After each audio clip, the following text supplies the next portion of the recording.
Ce gouvernement qui a été constitué par suite des consultations entreprises avec les différents acteurs de la vie nationale se veut être un gouvernement de consensus.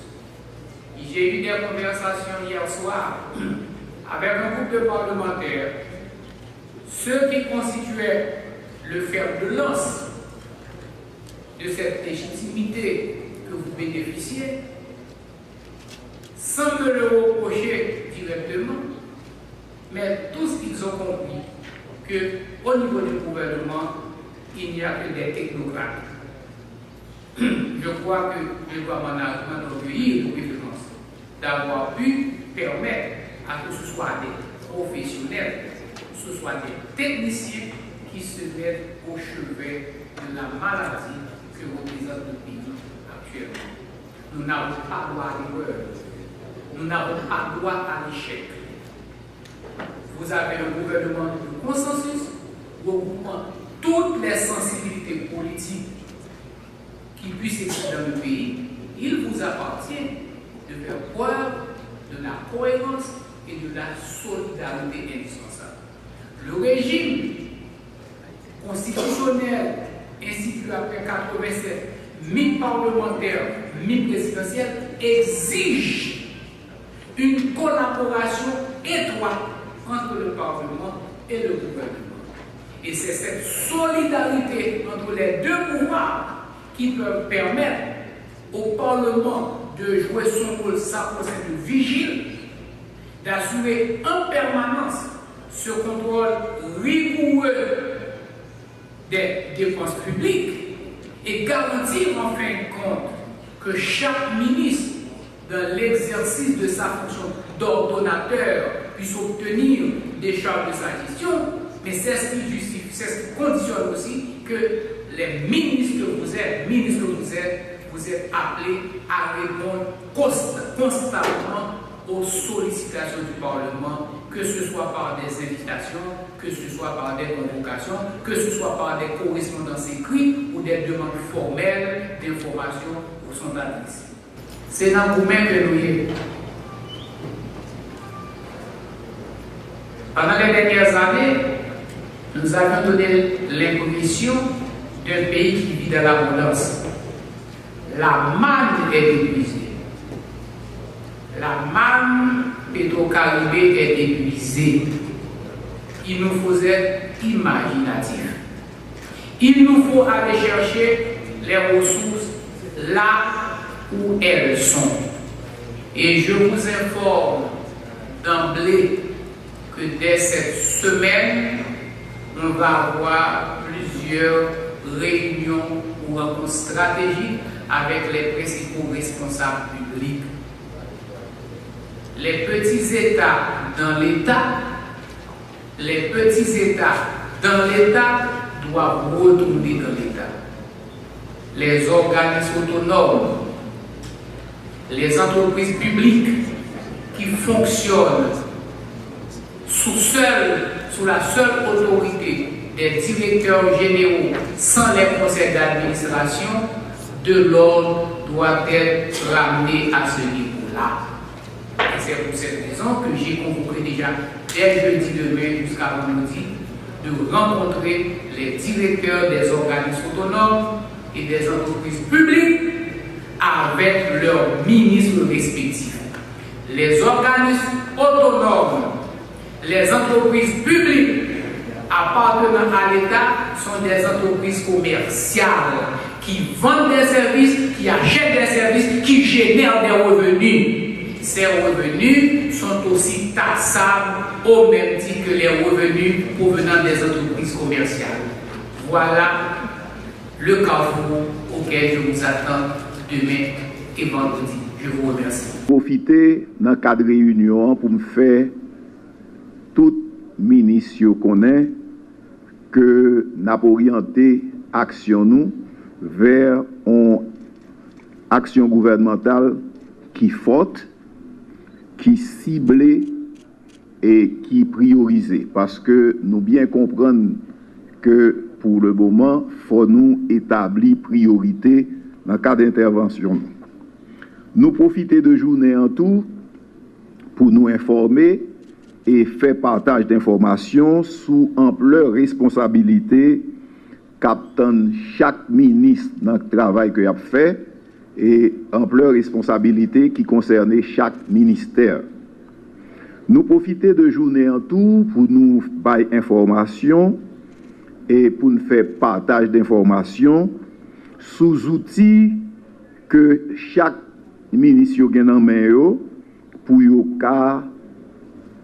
mettre en œuvre activités que nous identifions.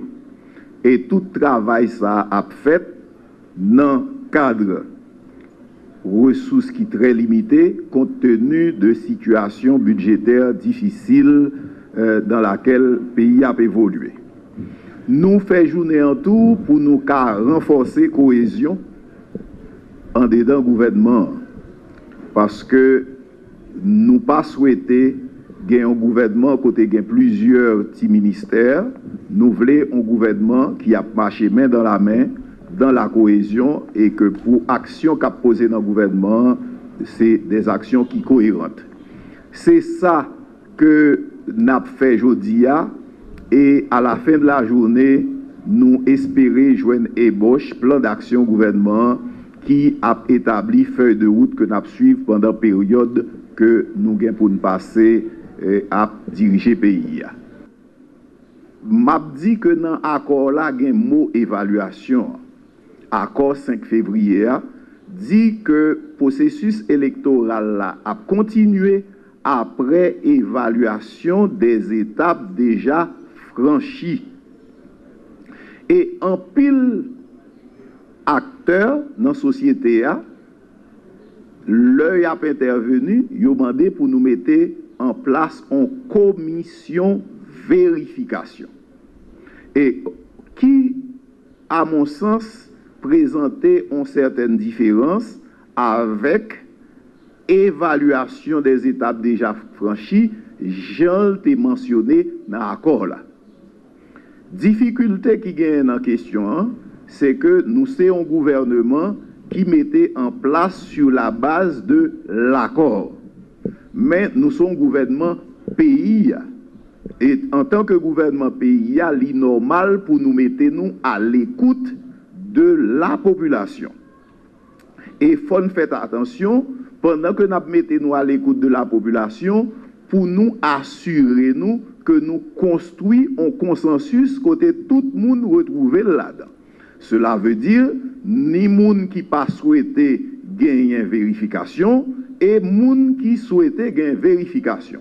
Donc si c'est un gouvernement de consensus, nous avons obligation pour nous travailler chaque jour pour nous continuer à construire consensus ça.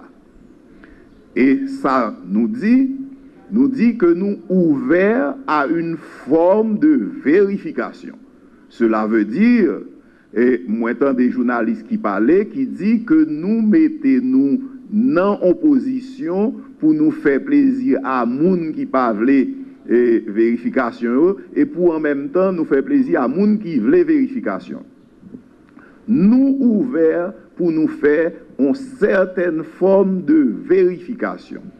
Et pour nous faire une certaine forme de vérification qui allait le plus proche possible de l'accord. Et à ce moment-là, pour nous garantir que quelle que soit l'orientation nous prenons une orientation pour ne pas léser l'intérêt d'aucun acteur de la crise. Mais qui ça qu'a privé? C'est difficile pour faire plaisir, j'en dis dans la langue française, à tout le monde et à son père. Donc, c'est difficile pour faire plaisir à tout le monde. C'est ça que fait, dans le cadre de travail qu'on fait, puisque nous ouverts à cette forme de vérification, nous travaillons durement sous terme de référence éventuel à cette forme de vérification pour nous assurer que nous entrons dans un processus qui est ouvert à tout le monde. Jeudi a fait 10 jours depuis que je m'installé comme Premier ministre. Et le président Privé a un petit temps qui n'est pas plus long en pile, mais qui est plus long dans la tête pouvoir exécutif là, depuis la parler avec moun. Gagner des fois dans tête ou clair sur orientation côté ou pour aller. Mais il y a des acteurs ou beaucoup rencontrer. Donc, m'ka dit nous étions 48 à 72 heures pour nous rencontrer tout acteur. Et où rencontrer un acteur qui est important dans une crise, l'icône fait que vous portez une variation dans une question qu'on déjà quoi là-dedans. C'est pour ça, on sent que je ne peux pas entendre au préalable avec le président de la République, moins sûr qu'au cours de la semaine prochaine, il y a une décision définitive qui prend dans le cadre de ça.